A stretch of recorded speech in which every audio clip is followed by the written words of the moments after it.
The modules in this series have been purposely designed to encourage you to engage in self-directed learning. Most self-directed learning models are comprised of similar steps, like the game plan model from Sinamo, Ross, and Ertmer. The first step in most models is setting goals, which is why you've been encouraged to reflect on your own learning needs and establish goals that are relevant to you. Your goals may help determine the action steps you'll take, the resources you'll use, the people with whom you'll interact, and when and where you'll learn. These are pretty familiar steps to most educators, but one of the most critical is the one that is often less emphasized, at least according to the experience of the creators of the game plan, and that is monitoring your learning.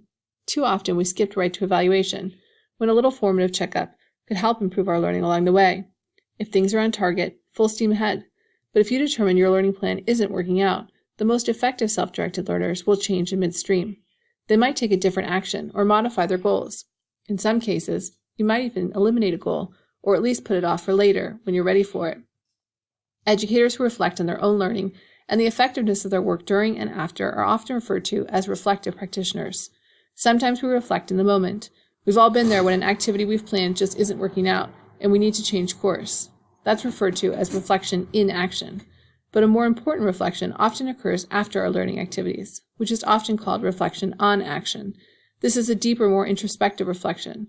Noted expert on reflection and critical thinking Jennifer Moon describes this as critical reflection, and it goes beyond what worked and what didn't. Reflective practitioners dig deeper to try to understand why things worked or not, how they felt, and not just what happened. Critical reflection also considers what others experienced, what they thought, their motivations, and how they might have felt.